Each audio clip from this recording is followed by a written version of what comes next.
Don't give up, you know it's true. Gotta do what you wanna do.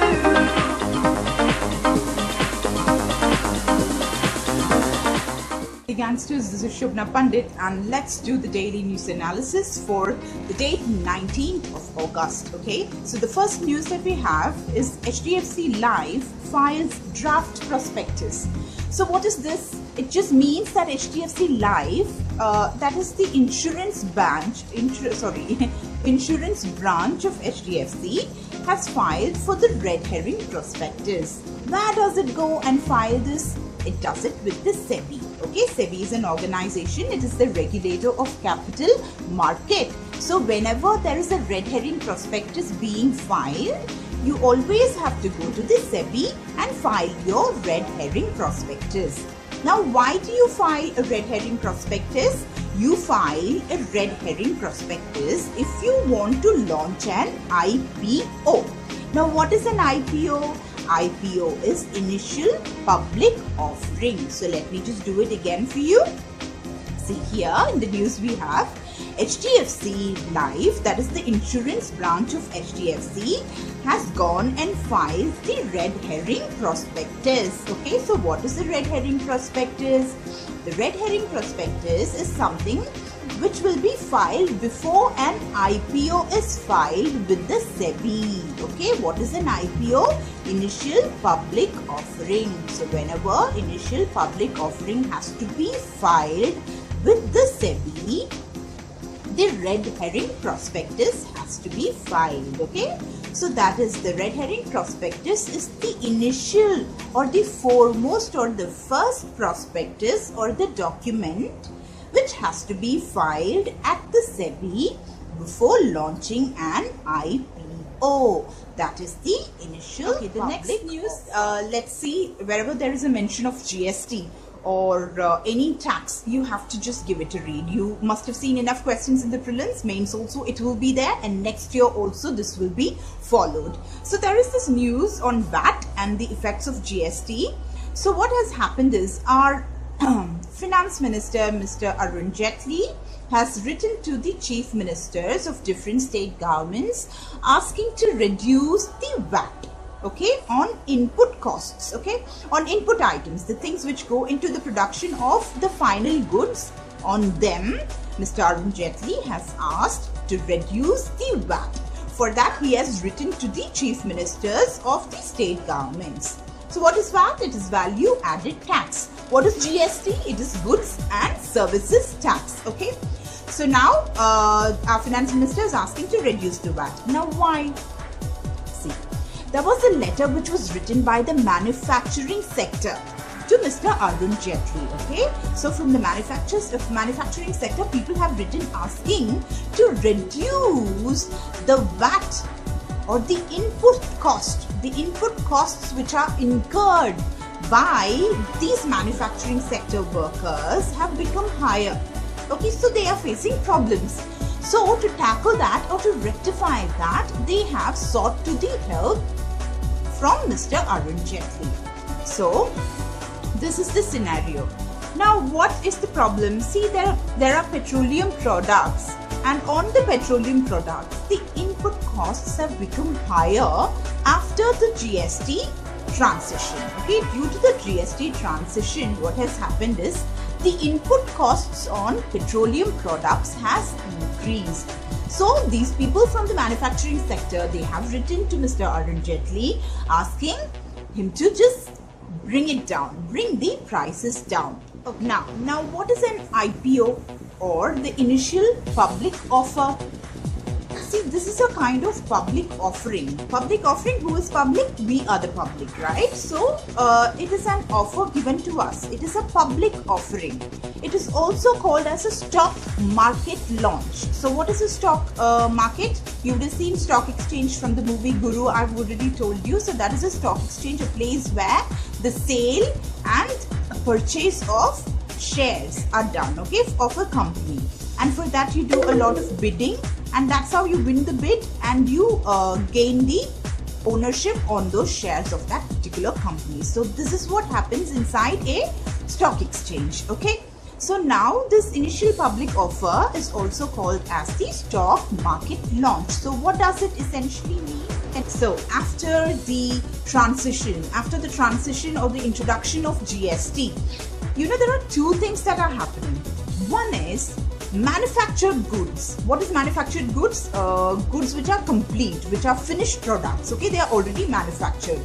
So these attract, or they will be levied with the GST. That is, the goods and services taxes will be applicable for these goods which are manufactured goods or finished goods. Okay, simple. So that is one.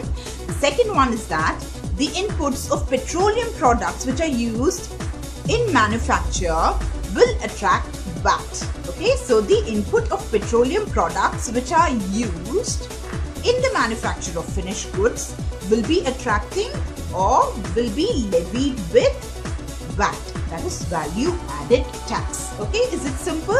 These are the two things. So now that is why these people have gone, and from the manufacturing sector, the workers have gone and they've written a letter to Mr. Arun Jaitley asking to reduce the input costs on petroleum products. So now this is the reason why Mr. Arun Jaitley has written to all the chief ministers of different state governments to reduce the VAT. That is the value added tax. Okay, because I told you after GST or after the introduction or the transition to goods and services taxes, what has happened? The manufactured goods, that is the finished goods which are already done, right? That one attracts or is levied with the goods and services tax. The other one, the petroleum products which are used in the manufacture of goods, now that one will attract VAT or value added tax. Okay, so now the problem is VAT, right? Because of the VAT only the prices are going up on petroleum products. So that's why Mr. Arun Jaitley has written to the chief ministers of state governments to reduce the VAT. Okay, so let's move to the next one. Okay, so the next one we have, the next news that we have is the pharmaceutical policy 2017 draft is underway. So what does this mean? I'll tell you what the draft means. So that is a final copy. You're writing a story, you decide that you don't want certain papers, you decide certain paragraphs that you don't want. All these changes can be made in the draft stage. So that is the temporary stage. Okay, so later it becomes a finished document. So before that, the writing that goes into all these papers, that particular stage is called as a drafting stage. So this pharmaceutical policy of 2017 is also underway and it's in its draft stage. Okay, so drafting is going on and one proposal is being made. One suggestion is being made. So what is that? To just stop all the unethical practices. Now what is unethical practices? Anything that is wrong, illegal or immoral. So they want to stop that, and one such thing is that everybody you are ever gone to these private hospitals or whichever hospitals,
that help through providing real low cost medicines called as generic medicines. Okay, so the other countries are putting pressure and asking us to stop that. Let's do the next. Okay, the next news, let's see something about TRAI. TRAI. What is TRAI? We know what is SEBI, right? SEBI is the Securities Board of India, and I told you that is the capital market regulator, right? So that is one regulator we know. Now let's just come to the telecom market. Okay, telecom industry you should be knowing. So in that also there are lots of processes involved, and it needs a regulatory body, isn't it? Everything needs a regulatory body. So the telecom department and everything that happens inside this industry is being regulated by something called as TRAI. Okay, the Telecom Regulatory Authority of India, TRAI. Now TRAI has come with real strict rules as far as call drop is concerned. So there's another economic term that you're learning, that is call drop, which will come in prelims also. This is something that's going on from last year, even before that. So you need to know what a call drop is. It's just simple when you're just talking to your friend or anyone for that matter. When the signal cuts off or because of some technical glitch or technical problem, the call drops. You or your call is getting disconnected, right? So when that sort of thing happens, that is called as call dropping. Okay? So when your call drop happens, the service provider, Reliance, whoever, are going to be punished if the call dropping happens. Okay, so how are they going to be punished? They're going to be disincentivized. What is an incentive? Something to help or discount or trade. When it's called as incentivizing or incentive, right? Incentivizing is you're not giving that. You're taking that help or you're getting penalized. The penalty also fine. Okay, that's punishment. So this is what is going to happen if there is going to be more of call drop. You guys are going to have financial disadvantages. Okay, so this is the next news. Nothing more important in that. So let's just move on to the next one. Okay, the next news we have about INFOSYS. Okay, so INFOSYS, that is this ongoing issue. There's been lots of problems, and now what happened is the CEO of INFOSYS, Mr. Vishal Sikka, he has quit. Okay, he has left the job. So now what has happened when a person like such as the CEO of a company quits? What happens is the shares that they have in the market, the value of the shares drops, right? So that's inevitable because everything goes disarray for the moment when these kind of big changes come up, right? So that's exactly what has happened in the INFOSYS world. So the value of the shares, the amount that used to be sold, has come down. The value of the shares or the equity or the stocks have come down. Okay, so that is a major issue, right? So what is happening? Investors, there are shareholders who have bought certain percentages of the company share, right? And the share has been bought by a lot of people. Now these people are facing problems. Now how to share, how to solve these problems? One economic term that you will come across probably is the buyback of shares. What is buyback of shares? I told you any economic term for that matter. It's very simple when you just use the literal meaning of the words. Okay, so here we have buyback of shares. What is buyback? Getting one thing, right? You're buying this back again. Like I'm saying, you buy the same product back. So here we're talking about shares. Okay, so shares or the equity or the stock is going to be bought back. What's happening in the company when the company is really doing well, when it's making a lot of profit, people want to buy shares from that company. So they invest in buying shares. But in bad times, the share value, the market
shareholders who believed in the company and bought these shares are in for a loss, right? So now something has to be done. That is when the buyback of shares comes into picture. Now what is buyback of shares? The same shares which were bought by the investors are going to be bought back from those investors, so that the company would help the people who believed in the company and bought these shares. Okay, so this is going to happen. Now why all these problems occur? Simple, there is a problem which happened between the management, the directors and all with Mr. Narayan Murthy. So that became bad, and now it led to the resignation or quitting of the CEO, Mr. Vishal Sikka, and everything has led to the decrease in the market value of the share of the company. Okay, so you know what is the dividend right now, and you know what is a buyback of share. Okay, so two economic terms which are important, which will come in prelims also, and mains you can quote in your paper 3 answers. Okay, so let's just move on. Next, let's see one news which is about the IT or the technology capital of India, which is Bangalore. Okay, so Bangalore is the Silicon Valley of India. Okay, so Silicon Valley, you must be knowing, it's got to do everything with computers and the IT and the technology. So this is Silicon Valley of the world, and Silicon Valley of India is Bangalore. So there is so much of investments which are pouring inside the city, which has just escalated the level of Bangalore to the IT palace or the hub of India. Right now, so which are the countries which have really helped in this whole transformation? There are 3 countries, okay? One is the USA, second is Israel, and more recently, nowadays, it's been China.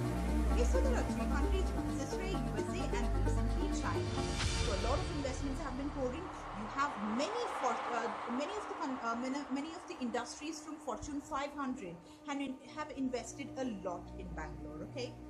And there is a program which is happening called as Elevate 100, which is roping in so many different talents from everywhere, not just inside Bangalore but outside Bangalore also. Basically, whole of Karnataka is being roped in and major developments are being made. Okay, so these are the things you have to quote in your mains answers.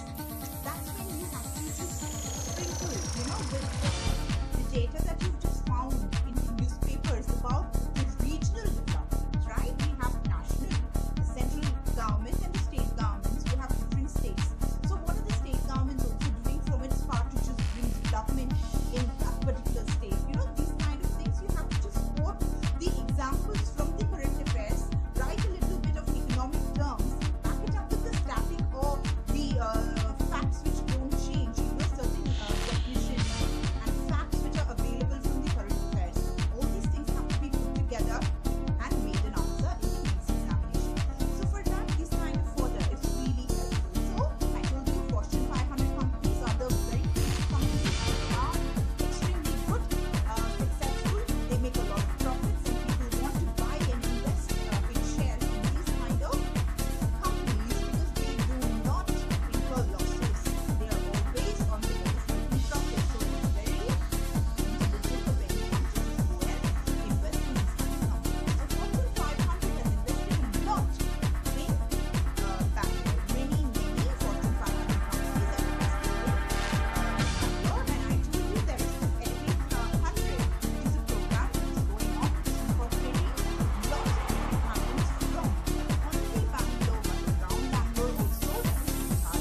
they know that this will be